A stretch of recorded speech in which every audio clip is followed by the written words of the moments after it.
Qu'est-ce qui chante là? C'est Montand, non? Qui chante? C'est Montand? Comment pourrais-je imaginer? Comment? Nanana. Bonsoir Anthony Delon. On commence par une interrogation. Mais c'est bien les interrogations. C'est vrai. Bah, parce que ça fait réfléchir. On commence aussi devant Notre-Dame. Et je voulais vous poser une question. Est-ce que croire en quelque chose de supérieur, ça rassure? Bah, ça rassure beaucoup de gens. Mais croire en quelque chose, puisqu'on parle de Notre-Dame, on parle de religion là, je suppose. Croire en quelque chose de supérieur. Eh oui. Bah, on est à Notre-Dame, donc on pourra élaborer plus tard. Mais oui, ça rassure beaucoup de monde, beaucoup de gens. Mais croire en quelque chose de supérieur aussi, ça crée des guerres.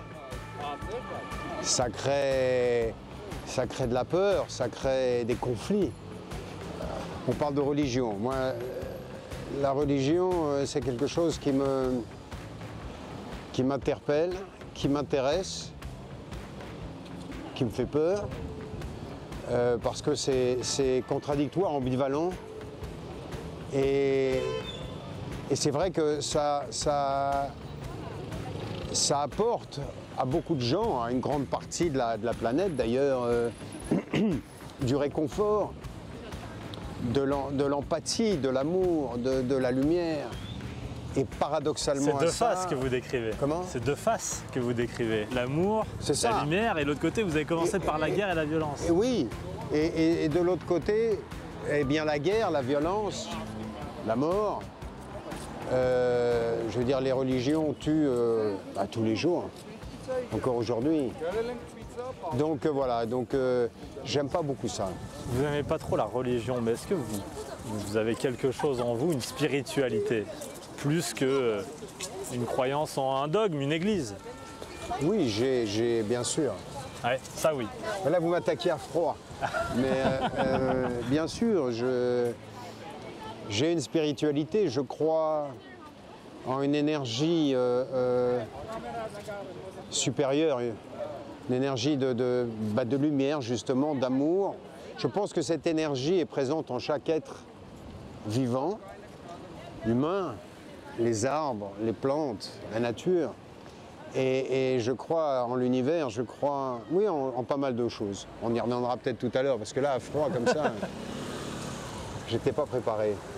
On n'est pas là pour être préparé. Non, c'est vrai, c'est vrai. Soyons spontanés. Mais voilà. C'est juste que tout d'un coup, c'est un peu plus profond. Oui, quoi. oui. Non, mais c'est vrai que Je pensais qu'on avait commencé léger. Ça peut être léger. Non, c'est vrai que vous avez commencé par dire que la religion, ça pouvait être violent. C'est violent. Ouais. Est-ce que, parce que c'est souvent un des moteurs de la croyance, l'inquiétude autour de la mort, alors la peur de la mort. Attends, je voudrais juste dire une chose. En fait, c'est... Oh là, ça a tapé là. Ouais. J'ai dit une connerie, parce qu'on parle comme ça.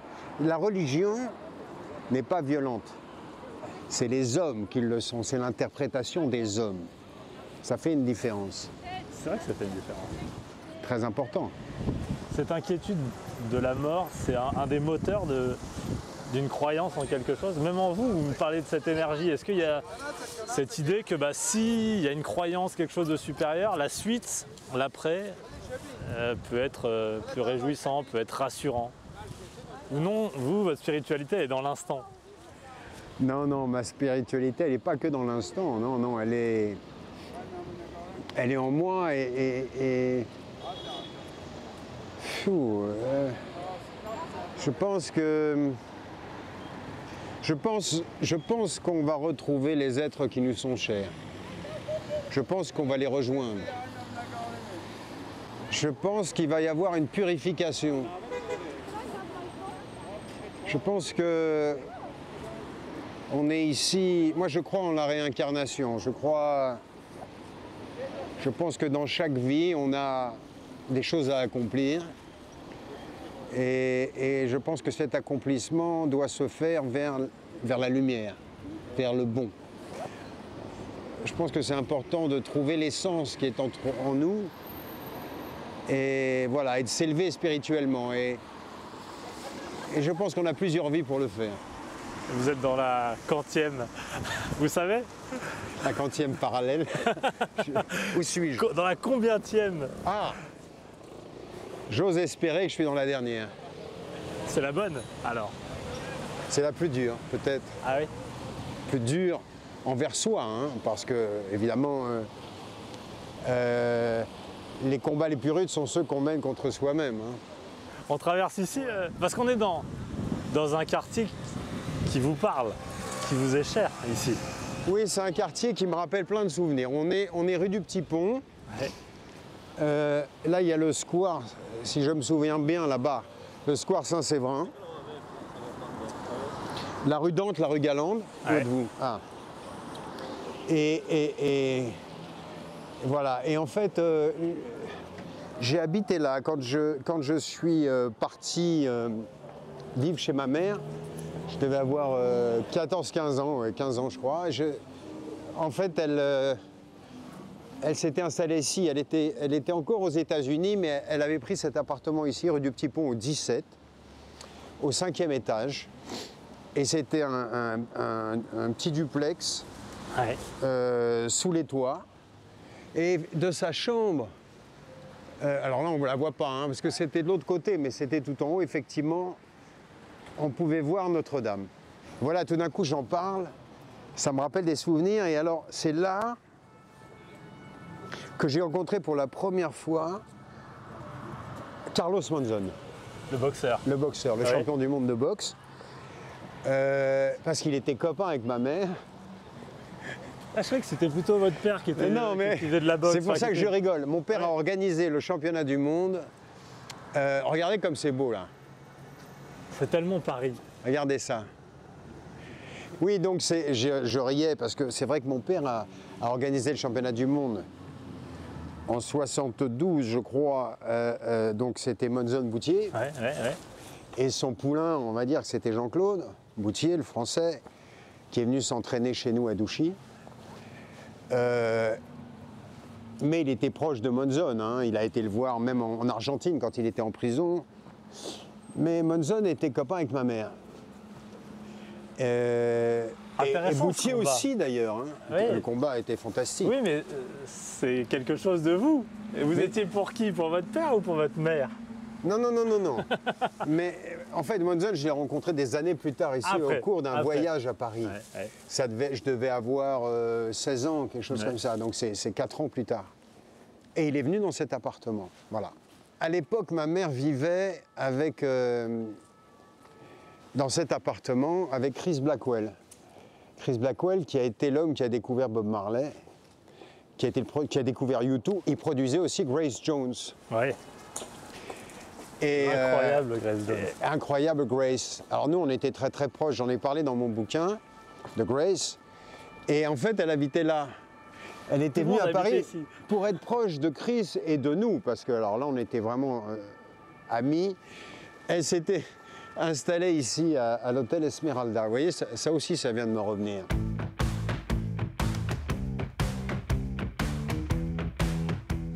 Elle ressemble à quoi votre enfance, vos souvenirs innocents d'enfant, vos bons souvenirs? Parce que vous parlez et vous écrivez souvent vos mauvais, vos bons souvenirs. Vos plus beaux Pourquoi vos mauvais? Ouais, c'est souvent ça qui ressort quand vous avez écrit votre autobiographie.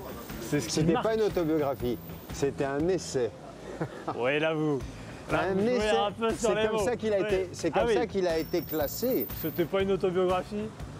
C'était un essai essai à autobiographique. caractère un peu autobiographique. C'était un Oui, un oui, d'accord, livre. vous êtes en train d'essayer de m'embrouiller. Oui, j'ai bien compris. C'était un livre. Mais c'était un essai. Pourquoi? Parce que c'était. C'est pas que j'ai raconté ma vie. C'est un livre ça parlait de résilience. Il y avait des propos autres que l'autobiographie. Et je pense que c'est pour ça qu'ils l'ont classé en essai. On y reviendra sur cette question de la résilience parce que ça m'intéresse. Mais on traverse ici, non, peut-être? On peut traverser là, ouais. Ouais, allez hop, on y va. J'aurais du mal à avoir 20 ans à cette époque. Ah bon? Ouais, Mais je pourquoi? crois. En dessous, il y a- Est-ce que tout le Vous monde voyez comment j'ai finit... zappé les bons souvenirs? Oui, non mais Tony, c'est dans un coin de ma tête. C'est encore là. Mais ça m'intéresse cette question de l'époque, parce que ce que vous venez de dire, je crois que tout le monde finit par le dire à un certain âge. J'aimerais pas avoir 20 ans à cette époque, non? Non mais, tout le monde dit avant c'était mieux. Eh ben oui. Tiens, regarde, ça c'est la plus petite rue de Paris, La plus étroite. la plus étroite. La rue du chat qui pêche. Bon, normalement, Toucher les deux côtés.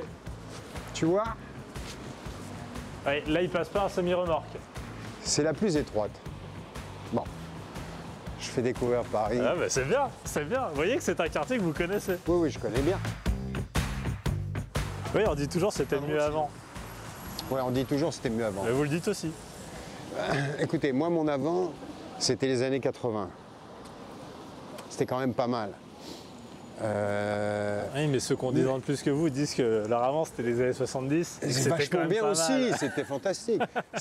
60, 70, 80, les glorieuses. Ouais. Et après, tout se casse la gueule. Non, non, non, c'est pas ça. En fait, ce que j'étais en train de dire, c'est que j'aurais pas voulu avoir 20 ans aujourd'hui. Parce que moi, j'étais à 20 ans, 25 ans, mais à 20 ans vraiment, j'étais épris de liberté. Et je trouve qu'aujourd'hui, on nous a rogné les ailes un peu. Et je pense que j'aurais pas été très heureux. D'abord, je pense que j'aurais eu beaucoup d'emmerdes, encore plus que ce que je n'ai eu.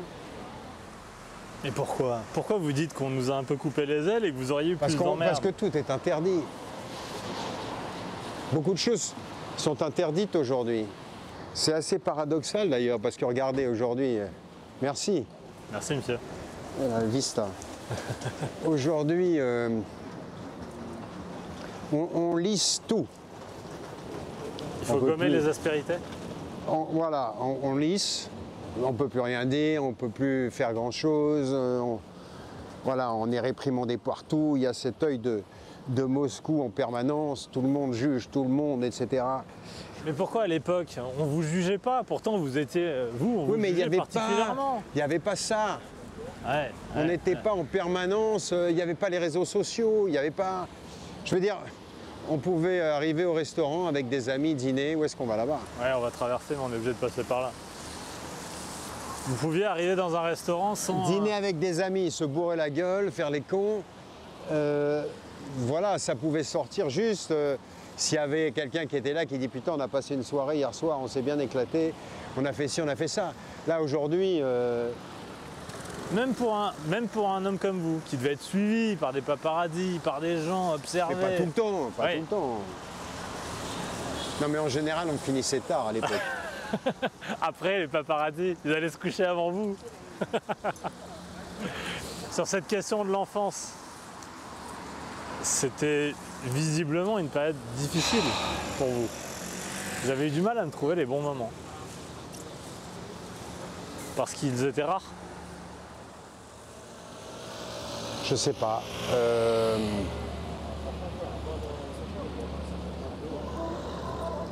On oublie un peu les choses. Mais là, si vous me demandiez les mauvais moments, ça ne reviendrait pas trop non plus. Si, j'ai des moments, des bons moments avec des amis. En fait, toute ma petite enfance jusqu'à mes 17 ans, ça a été assez contraignant. La contrainte. J'aimais pas l'école. Ouais. J'ai passé plusieurs années en pension. Là, j'ai des bons moments, j'ai des bons souvenirs aussi, hein. J'avais un problème d'autorité. En fait, quand j'étais gamin, je me projetais toujours dans l'avenir, le futur. Je voulais être grand, je voulais être libre, je voulais pouvoir faire ce que je voulais. C'était quelque chose qui revenait sans arrêt dans ma tête. Tu pourras faire ce que tu veux, tu pourras être libre, tu pourras aller où tu veux, quand tu veux, te coucher à l'heure que tu veux. Voilà, j'étais vraiment épris de liberté. Et d'ailleurs, à 17 ans, quand je suis parti de chez moi, c'est vrai que j'ai poussé tous les curseurs au maximum. J'avais besoin, je sais pas, je me suis senti très oppressé, moi, toute mon enfance, enfermé dans un carcan. On arrive devant un lieu ultra symbolique, l'Académie française. Ouais. Pourquoi vous vouliez venir ici? Il dit, je veux qu'on passe par là. Parce que mon parrain, c'était Georges Baume. C'était un homme de grande culture. Il habitait là, quai Malaquais, on va passer devant. Et alors, il connaissait quelques académiciens. Mais en fait, j'aime l'Académie parce que, pour moi, alors le Louvre, c'est magnifique, bien sûr. Oui, de l'autre côté. Mais c'est mon bâtiment favori. C'était même en termes d'architecture. D'accord. C'est un lieu unique au monde. Ça représente quoi? Deux choses. D'abord, la France. Est-ce que c'est quelque chose qui est en vous ou il y a d'autres cultures, d'autres envies, d'autres possibilités, d'autres nations, d'autres peuples qui sont forts en vous? Alors la France, mon parrain était patriote. Ouais. Il a libéré Paris, il s'est engagé dans les commandos de France avec le maréchal de Lattre de Tassigny et Jean Marais. Ouais. Et la France, c'est un beau pays. Alors moi, je suis né en Amérique, donc je suis franco-américain. Ouais. J'ai des racines en Amérique. Ma mère a vécu là-bas pendant près de 15 ans. J'ai passé beaucoup de temps, j'y suis né. Donc j'ai une attache viscérale quelque part. Mais mon cœur, ma culture, elle est ici. Mais c'est pas que la France, hein, c'est l'Europe. En tout cas, l'Europe que je connais, c'est la France, mais c'est aussi beaucoup l'Italie. Ouais. La douceur, la beauté de l'Italie. Regardez. C'est quoi? C'est une culture européenne? Une culture occidentale? Oui, c'est une culture occidentale, européenne. Je suis aussi parisien. Ouais. Mais pas le parisien qui râle tout le temps. Mais je suis parisien, mais ce Paris-là. Vous voyez ce que je veux dire? Je suis attaché à Mais c'est-à-dire vous vous sentez... cette histoire, Ouais. à ces bâtiments, à ces pavés, à ce sol, à cette histoire de France. Deuxième J'y suis question. attaché. La langue. Est-ce que La c'est langue. ça, La langue l'Académie française. surtout. Alors la langue française, j'y suis attaché aussi, encore une fois, à cause de cet homme, ou grâce à cet homme, où chaque mot de la langue française a une signification bien précise. Et lui, il était très attaché aux mots. Et moi, je le suis aussi. Parce que cette langue est magnifique et parce qu'il faut continuer à la faire vivre, elle doit continuer d'exister. Et vous vous rendez compte, la langue française, la précision, la beauté, la poésie. Voilà, donc je suis attaché à tout ça.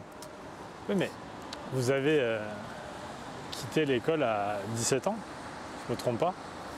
Une scolarité pourrie, hein. Comment vous avez... J'ai pas mon bac. Comment vous vous êtes imprégné et comment vous vous êtes fait une culture, notamment littéraire? Comment vous avez appris les grands textes? Est-ce que vous les avez appris d'ailleurs? Est-ce que vous avez Non. pu les apprendre? Les grands textes, non. J'ai lu. Bah, si vous voulez, j'ai une mémoire auditive, je dirais, photographique. Ouais. J'enregistre beaucoup. Et grâce à cet homme, j'ai appris, j'ai enregistré, Accumulé. oui, je me suis, comment dire, enrichi, je me suis rempli. On avait des codes, on avait des discussions ensemble, mais même petit. Et je raconte dans mon livre, je crois, un jour on descendait l'escalier comme ça. Alors lui, il aurait voulu que je sois Rubinstein ou Victor Hugo. Rien que ça. Rien que ça. Chateaubriand ou rien, Ouais, quoi. Ouais, ou ouais. rien. Ouais. Mais Chateaubriand, vous faites bien de le mentionner, parce qu'il a offert à mes parents une île en Bretagne, Fort Harbour, qui était en face de l'île où était enterré Chateaubriand. C'est en Oui, face de j'ai cru Saint-Malo. que Chateaubriand avait offert une île à vos parents. J'étais en train de me dire. Non, mon parrain, Georges Baume. Et donc, on y allait en pèlerinage une fois par an à la Pentecôte. Et donc, effectivement, à chaque fois, il me disait, tu vois, Chateaubriand est enterré là. Ah, ce que j'aimerais être enterré moi aussi là. Mais bon, il était lyonnais, donc il a été enterré à Lyon. Et donc voilà, et un jour on descendait cet escalier et je m'arrête comme ça, j'étais tout petit, je devais avoir 8 ans, mais évidemment je l'avais pris chez lui. Et je m'arrête comme ça et je lui dis, tu vois parrain, je lui dis ce matin, je vais à l'école sans aucune espèce de plaisir. Alors là, je lui avais fait sa journée. Il a raconté, il en a parlé pendant des années, vous vous rendez compte mon filleul, comment il a parlé, vous vous rendez compte ces mots. Et en fait c'est ça. Voilà, j'ai pris, en fait, sur le tas. Et ça, c'est une question, je prolonge, parce que les grands textes, c'est aussi le théâtre. Ça, le théâtre, c'est important pour vous. Le théâtre est important pour moi, parce que c'est au théâtre que j'ai acquis, pour la première fois, mon espace de liberté créatif. C'est-à-dire que moi, alors, il y a plusieurs facteurs au théâtre. Il y a l'adrénaline. Oui. Moi, je suis un accro, enfin, je l'étais, mais toujours d'ailleurs. L'adrénaline, c'est quelque chose, c'est un moteur chez moi. Et monter sur scène, c'était quelque chose de particulier. Et c'est la première fois où je me suis senti libre dans le jeu, en pleine possession de mes moyens. Alors, je ne sais pas, j'aimerais un jour peut-être être seul en scène. Parce que c'est vrai que être seul en scène, je ne parle pas d'un one-man show, peut-être, je ne sais pas, un texte, quelque chose. On n'est même plus tenu à donner la réplique aux autres, parce que quand on donne la réplique aux autres, il y a une osmose, ou pas d'ailleurs, malheureusement pas toujours, mais on est quand même tenu que quand on est seul, on prend l'espace. Voilà, et ça c'est quelque chose qui m'intéresse, qui m'intéresserait un jour. Pourquoi? Parce que vous avez une habitude de la solitude et la vie avec un autre est peut-être plus difficile? Non, c'est dans l'espace créatif. Ah oui.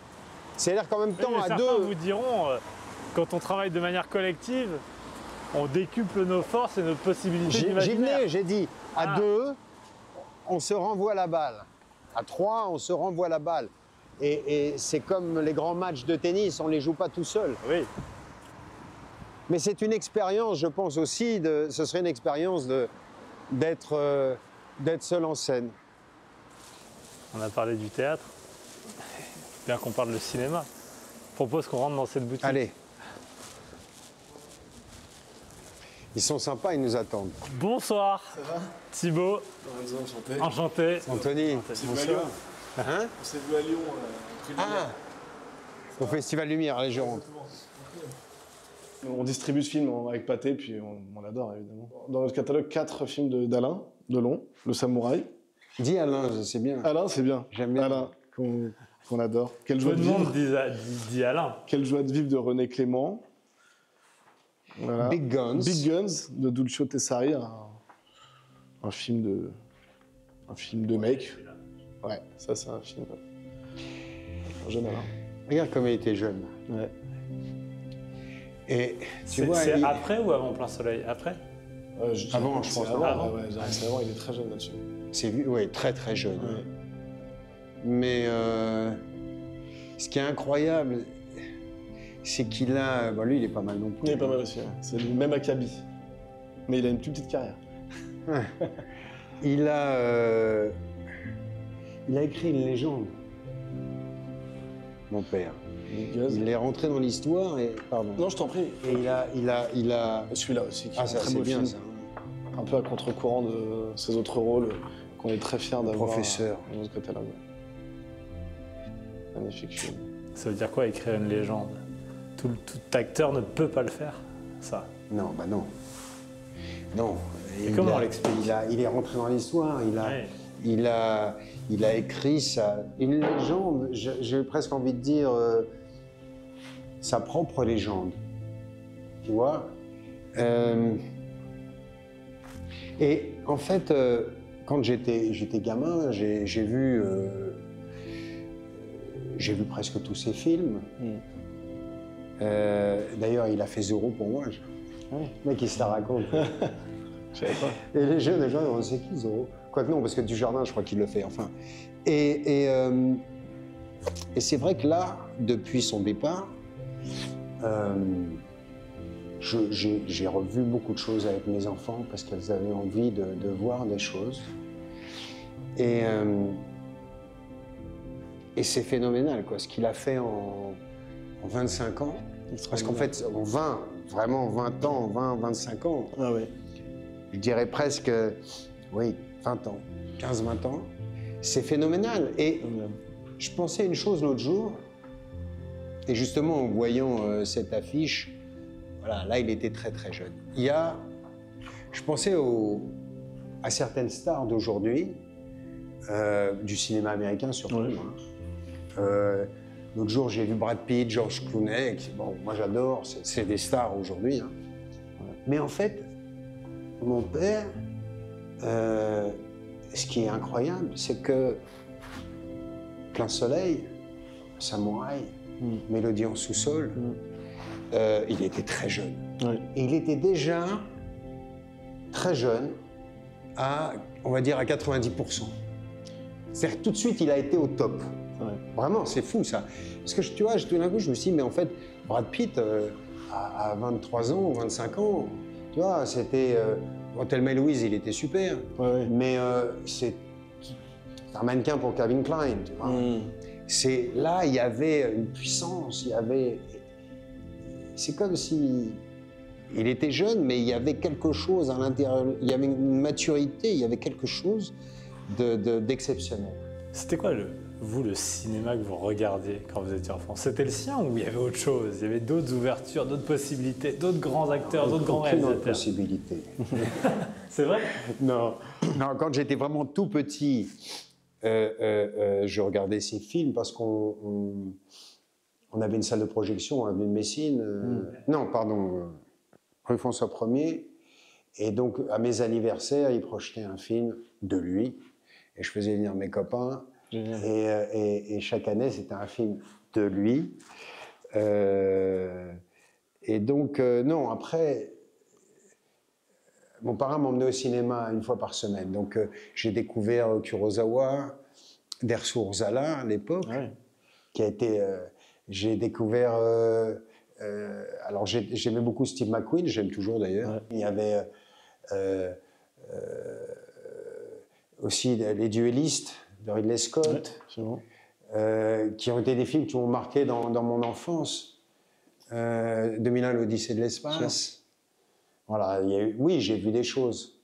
J'ai vu des choses. Mais voilà, c'était surtout le cinéma de papa. C'est la rencontre un peu magique de quelques générations dorées de réalisateurs et d'un jeune très vite en état de grâce, je trouve. Il y avait une conjoncture absolument parfaite. C'est fou, hein. Ouais, qui s'est faite avec Visconti et Melville et d'autres, qui s'est faite immédiatement, quoi. De l'époque, j'ai bien aimé Mordin pourri. Ouais, Mordin pourri aussi. C'était pas mal. Mais bon, quand tu regardes Ça, s'il devait Le rester- Cercle Rouge, Ouais. Le Cercle Rouge, quand tu regardes Flick Story, Les Granges Brûlées, Monsieur Klein. bon, Monsieur Klein. La Veuve Coudert, Klein, La Veuve Coudert, enfin, j'adore, c'est autre chose, tu vois. Ouais. On est déjà là, on est. Il y en a un paquet. Tiens, s'il devait en rester qu'un de film. Comment? S'il devait en rester qu'un seul. Rocco. Ah ouais. Et vous, le cinéma, comment il vient? Il est évident? Il fallait que vous touchiez au cinéma ou Non. vous deveniez acteur ou non? C'était pas forcément Non, un c'était plan pas de mon carrière, truc. pas une envie, pas une idée. C'était pas mon truc. Non, j'ai commencé à dessiner, à créer une ligne de blousons de cuir. Et ça a été un énorme succès. On a eu 130 boutiques la première année. Ça a cartonné. Il y a eu quelques turbulences, je dirais. C'est les années 80. J'étais contraint de m'arrêter. En plein succès. Et c'est là que le cinéma est venu à moi, en fait, avec le film de Rosie. Les critiques me concernant ont été formidables. J'ai même été épargné à l'époque par Libé, qui avait titré « Chronique d'une merde annoncée » en disant que c'était un film, une publicité pour le café. Mais moi, il m'avait épargné. Je pense que Rosie avait vu juste, il m'a pris comme j'étais. Non, c'est après que ça s'est un peu compliqué, en fait. C'est-à-dire ? Après, peut-être la pression, tout d'un coup, tu réussis un premier truc, parce que c'était réussi. Il y avait un livre à l'époque qui sortait tous les ans, qui était l'année du cinéma, chaque année. Oui. Et donc, tu vois, ils avaient titré quelque chose comme une... Alors, c'est un peu prétentieux, tu vois, mais une star est née ou quelque chose comme ça, tu vois. Et ben après, je sais pas, tu fais un grand film, tu vas à Cannes, tout d'un coup, bah, tous les regards, ils sont tournés vers toi. Et là, ça m'a aidé, comme n'importe quel acteur, d'ailleurs, qui fait un film. Alors, c'était pas un premier rôle, mais c'était l'histoire de cet homme, ce jeune homme. Et ben après, on lui propose des trucs.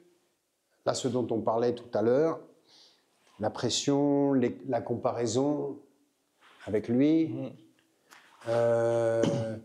l'esprit français aussi, un peu, qui n'était pas les années 80, donc on était, plutôt, on rentrait dans le cinéma d'auteur un peu,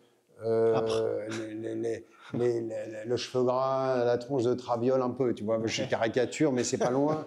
Et donc, moi, avec ma tête de jeune premier à l'époque, déjà, en m'appelant Delon, c'était pas vraiment, j'étais pas bienvenu. Et comme j'ai pas été bon derrière, j'ai fait un film, 2 films, j'étais pas bien. Et ben du coup, alors ça en a rajouté, tu vois. Bon, après, il y a eu ce film La vérité si je mens, qui a été un énorme succès commercial, mais ça n'a pas suffi. C'était pas... En fait, on attendait toujours plus et plus et plus et plus. Je me souviens un jour de Dominique Besnéard, qui était à l'époque, il était encore directeur de casting. Et un jour, on se croise dans la rue. Il me dit, tu vas où? Je lui dis, bah, je vais à la brasserie d'Alma, le restaurant. Et puis on parle un peu, il me dit, bah, moi aussi, Et puis il me dit, tu sais, il m'arrête comme ça, il me dit, tu sais, si tu t'appelais pas Delon, à l'époque, Christophe Lambert, il avait fait, comment ça s'appelait, Highlander, je crois. Ouais. Le premier qui était vachement bien. Ouais. Et donc il était en pleine, voilà, il était, comment dire, au plus fort de sa carrière. Et Dominique me dit, tu sais, si tu t'appelais pas Delon, aujourd'hui, tu aurais la carrière de Christophe. Alors, il était au début, je sais pas, il devait avoir 35 ans, peut-être, quelque chose comme ça, moi, un peu plus jeune que lui. Et voilà, et donc ça suffisait jamais. Si tu veux, tu peux prendre une affiche qui te plaît, si c'est vraiment une affiche que de ton papa avec laquelle tu vas ça, c'est gentil, alors ça, ça me touche. Ça me touche. J'adore ce rôle d'Alain Delon, qui joue quelqu'un de particulièrement mélancolique dans ce film. C'est un personnage qui lui sied à merveille, je trouve. Magnifique. On y va? Allez. Merci beaucoup. Bonne soirée. Salut. Ciao.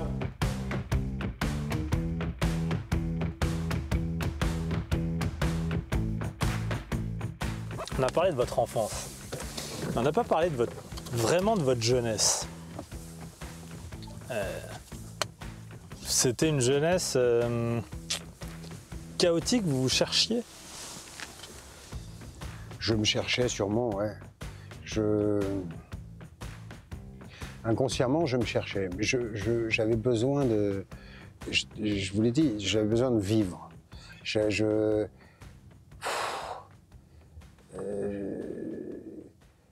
j'ai fait des choses, j'avais besoin de défier la mort aussi, de frôler la mort. J'avais besoin de sortir des sensations fortes tout le temps. C'est pour ça que j'ai dit que je serais malheureux à cette époque. Je pense, hein.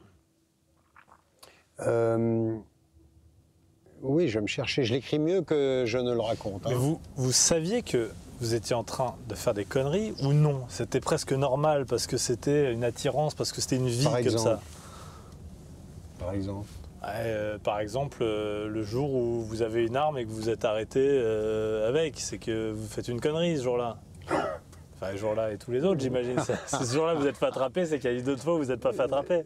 Oui, bien sûr, j'avais conscience que je faisais une connerie. Bon.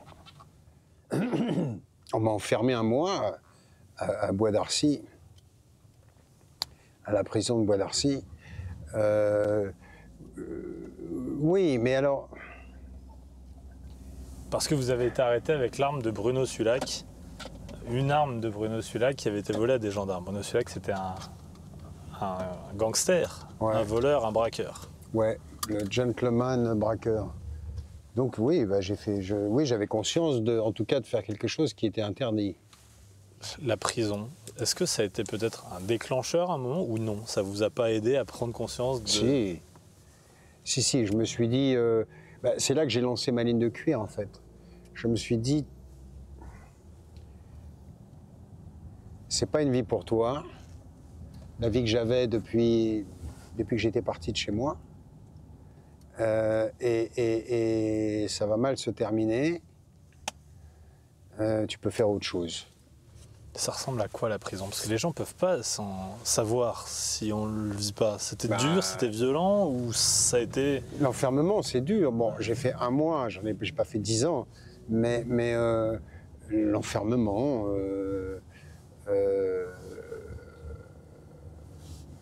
oui, c'est particulier, l'univers carcéral. C'est quand même... c'est pas... Puis j'étais jeune, j'étais trop vieux pour aller en maison de correction et trop jeune. C'est-à-dire que j'étais encore mineur pénal, c'est-à-dire que j'avais moins de 21 ans, puisque j'en avais 18. Donc j'étais en prison, mais j'étais pas dans le grand quartier, ce qu'on appelait le grand quartier à l'époque. C'est-à-dire avec les majeurs pénage. Voilà. Elle vient d'où, cette fascination de votre père et de vous pour ce milieu, pour les gangsters, pour cette vie-là? Il y a une fascination, vous l'avez eue? Je l'ai eue quand j'avais 20 ans. En fait, je pense que à l'époque, je pense, je l'ai dit, je l'ai écrit, mais à l'époque, je voulais faire dans la vie ce que lui faisait à l'écran. C'était une façon de tuer le père. Toi, tu es à l'écran, tu fais le gangster, etc., avec un flingue, mais c'est balourd, c'est pour de faux. Tu fais l'acteur. Et moi, je voulais le faire. C'est une façon de tuer le père, c'est une façon de m'émanciper. Dans ma tête, je pense, hein, à l'époque. Mais lui, il l'était à l'écran, mais il l'était aussi dans ce milieu, dans la vie. Non, quand? Tout le monde sait qu'il a traîné avec Après, certaines vous voulez personnes dire du milieu. Après, Oui. La question, elle est... oui, mais moi, aujourd'hui, je suis pas du tout... j'ai pas cette fascination-là. Il y a des êtres qui m'ont marqué. Et par exemple, puisqu'on parlait de Bruno Sulac, oui, parce que d'abord, c'était pas un dealer, c'était pas un proxo, c'était un braqueur. C'est quelqu'un qui remettait sa vie en jeu à chaque fois. La première balle de son revolver était toujours à blanc. C'était un être d'une grande liberté. Ça n'a rien à voir, mais c'est un peu comme Che Guevara. Mais j'ai pas, je veux dire, la fascination du flic ou du gangster. Non. C'est pas un truc chez les Delon qui... Non, je veux dire, j'ai pas cette fascination, moi, aujourd'hui, à mon âge. À 20 ans, oui. Si j'ai un ami marginal, c'est parce que on s'entend bien, mais c'est pas parce qu'il est marginal. On y va? Allez. Question, Anthony, avant de rentrer. Est-ce que vous avez peur, je vais vraiment utiliser le mot peur, peur de la presse, peur des médias? Non. Non. Est-ce que vous avez peur des questions que je peux vous poser, des questions Non. qu'on peut vous poser? Non. Parce que vous avez vécu avec ça, avec cette presse Non, mais j'ai très pas peur. présente. Parce que si vous me posez une question à laquelle j'ai pas envie de répondre, je vais vous dire, écoute, j'ai pas envie d'y répondre. Ouais.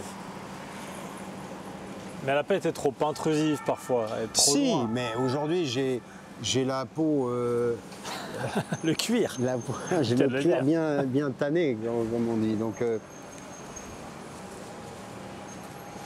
Parce que, non, mais je comprends plus la presse d'aujourd'hui. pourquoi? Bah, parce que avec la presse internet, si vous voulez, il y a des vraies déviances. Avec, par exemple, les putaclics aujourd'hui, moi, je comprends pas. C'est-à-dire qu'en fait, les gens mettent en avant le drame, mettent en avant le sordide, mettent en avant le négatif. On a l'impression que c'est pour ça qu'ils veulent cliquer. Ça a Donc toujours été parfois, je ça, vois non? des Tout le trucs monde qui se sont fout des trains écrits. qui arrivent à l'heure. Comment? Tout le monde se moque des trains qui arrivent à l'heure. Ça veut rien dire, ça. Ah si, quand Pourquoi vous prenez un train, vous appelez pas vos amis pour leur dire bah tiens mon train arrive à l'heure. En revanche, si vous avez une heure de retard, vous les appelez pour leur dire. Bah oui, Ah parce tiens, que vous la attendez à la SNCF, elle gare. m'emmerde Parce que encore. vous êtes bien élevé et vous dites tu dois venir me chercher à la gare, mon train a une heure de retard. Ouais. Ou alors on appelle pour dire putain, la SNCF, Ben voilà. ils font chier, Ouais, c'est ouais. toujours le bordel. Mais parce qu'on est frustré qu'à ce moment-là, on a besoin de l'évacuer. Ouais. Mais cette presse, elle a toujours été présente autour de vous, même quand vous étiez un gamin. Même, C'est vrai. c'est pas trop. Non mais trop c'est tout le vrai. temps. Mais Et- aujourd'hui, c'est sans que vous ayez rien demandé, d'une certaine manière. bien sûr. Bien sûr. J'ai grandi avec ça. Et je connais un peu certains impacts, bien sûr, que ça peut avoir dans nos vies, mais dire que j'en ai peur, non. Bonsoir. Balza. La vache, il y a du monde, hein. Quelle heure il est? On a un petit coin pour vous. Ah bon? Question de la masculinité. Ah. Parce qu'on en a parlé, les armes, certaines formes de violence, dans votre jeunesse, les bagnoles, vous adorez ça, la course. C'est ça être un mec?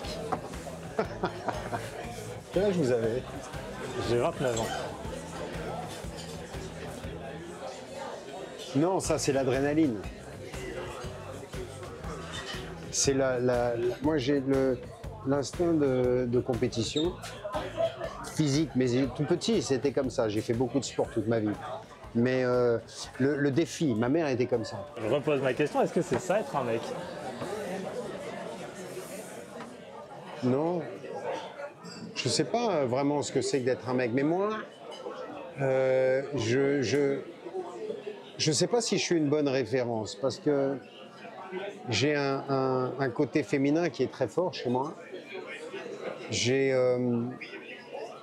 été élevé par les femmes, j'ai toujours grandi entouré de femmes. J'ai une sensibilité qui est très forte et en fait, moi je préfère la présence des femmes à celle des hommes autour de moi. Parce que je les trouve plus intéressantes, je les trouve plus intuitives, plus sensibles, plus ouvertes quelque part. Vous croyez que c'est des qualités genrées qui appartiennent aux femmes et que les hommes n'ont pas ou ont moins? Ah mais moi je pense que les hommes ils l'ont pas du tout. Quand on est Anthony Delon, qu'on est le fils d'Alain Delon, est-ce qu'on a peur de l'amour, de la séduction d'une femme? Est-ce qu'on se dit qu'on ne vous aime pas parce que vous êtes ce que vous êtes et parce que vous êtes qui vous êtes plutôt? Mais ça j'ai l'habitude quand même. Comme vous l'avez dit tout à l'heure. Oui, mais dans une relation intime, on peut en avoir peut-être l'habitude, mais ça Non peut mais chouette. j'ai l'habitude, au départ j'ai un sixième sens, je vois un peu. Ah ouais. J'ai un scanner, il y a des signes qui ne trompent pas, je sais lire quand même dans les êtres. Votre père, on en a peu parlé. Comment est-ce que vous vous sentez depuis 3 mois? Il est top ce petit vin. Hein. Ah Ouais, Le petit là, il suce pas que de la glace, hein, il y va quand même. Hein. Mine de rien, il lui dit ouais, c'est pour la télé d'aujourd'hui, il faut surtout pas montrer ce que je vois.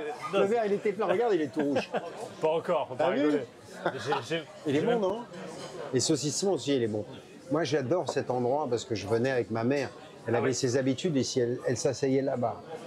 Ici au Balzar. Au Balzar. Et je ne suis pas retourné depuis qu'elle est partie. C'est la première fois. Ah bah je suis content que vous nous emmeniez. On mange bien. J'ai déjà eu cette table, mais elle aimait bien s'asseoir là-bas. Ouais. Et c'est vrai que c'est la première fois que je reviens. Alors mon père, tu disais. Comment est-ce que vous vous sentez? Voilà, simplement depuis 3 mois, depuis le départ de votre père. T'as vu comment il veut me plomber? Mais non, je me plombe On a pas. bu le coup, on se sent bien, il est 9h moins le quart, tu te sens bien, t'as bu un bon petit Je ne veux pas vin. du tout vous piéger. Et là, crac. Le mec, il essaie de me faire pleurer. Alors,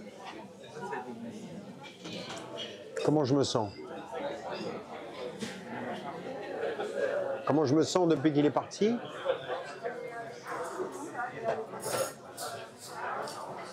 C'est tout neuf, hein.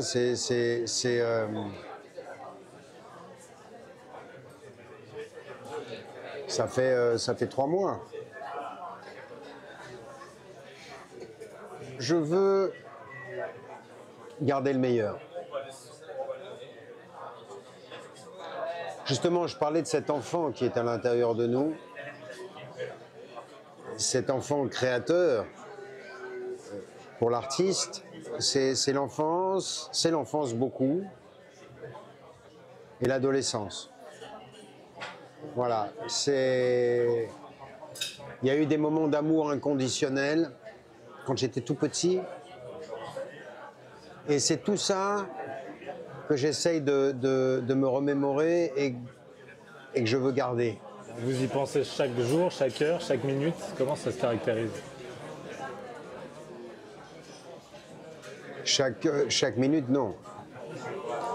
Chaque jour, oui. Des photos, chez moi j'ai des photos.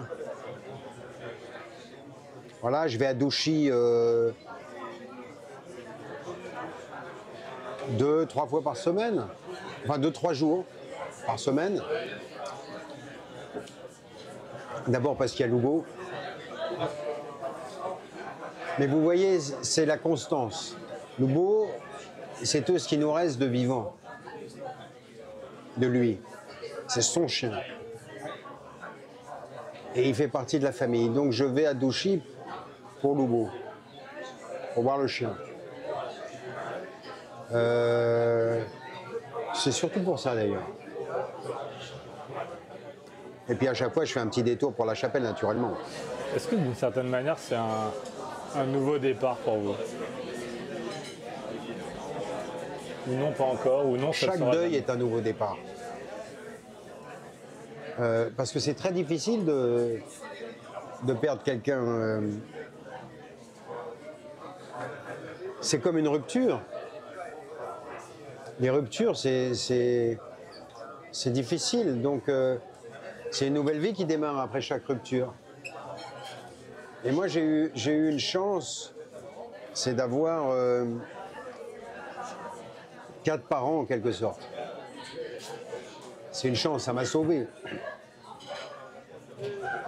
Je pense que si mes 2 murs porteurs n'avaient pas été là, si Loulou et Parrain n'avaient pas été dans ma vie, peut-être que au placard, j'aurais pas réfléchi comme j'ai réfléchi. Peut-être que j'y serais retourné après. Peut-être que, je ne sais pas, je me serais autodétruit.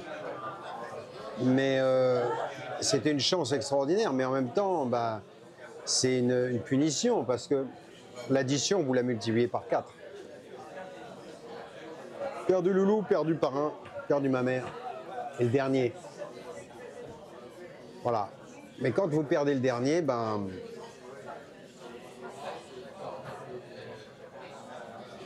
il ne reste plus que vous. Là, depuis 3 mois. Regardez ce qui se dit sur votre père et sur vous. Pas tout. Je vous vois arriver, hein. Il est marrant, Je sais lui. que vous voyez arriver. 29 piges. Je crois qu'il va me la faire. Moi, je vous la fais pas, Vas-y, alors. vas-y. Il y a une biographie qui est pas Vas-y, de votre petit. père. il y a une biographie qui est apparue avec des révélations, je mets des guillemets, et avec notamment cette possible bisexualité de votre père. Quelle est votre réaction quand vous voyez ça, quand vous entendez ça? Je vais vous répondre. Je ne vais pas donner écho à ça. Oui. Parce que ça serait lui rendre service. Ça serait rendre service à la personne qui l'a écrit. Pourquoi je lui rendrais service? Pourquoi je lui ferais ce cadeau? Donc je ne vais pas donner écho à tout ça.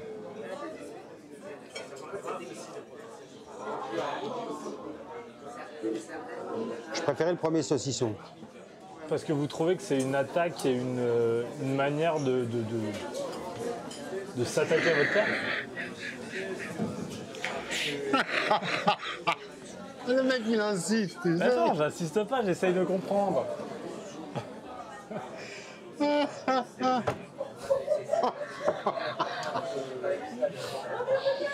Il est parti, il faut le laisser tranquille maintenant. Vous savez, c'est la mémoire des morts qu'on honore, c'est pas celle des vivants. Donc maintenant, il est parti. Il faut le laisser tranquille, il faut arrêter avec ça. Avec ça et avec tout le reste. Merci Anthony Delon. Merci Je suis très à vous. content, vous m'avez surpris. C'est vrai? Ah bon, pourquoi? Bah je sais pas, je savais pas trop ce qu'on allait se dire, ce que vous alliez me montrer de vous-même, et je suis agréablement surpris. C'est vrai, bah tant mieux. Tant mieux. Et je pensais que vous étiez pas un mec rigolo, et en fait vous êtes un mec marrant, qui aimait vous marrer. Ah, j'adore. Non, c'est vrai, vous avez un côté parfois un peu taciturne comme ça. Oui, oui, mais bien sûr, mais j'aime bien me marrer. Ma mère adorait ça, mais mon père aussi. Hein. Ah bon? On dirait pas comme ça. Il adorait faire des blagues, il adorait faire le con. C'est les 15 dernières années.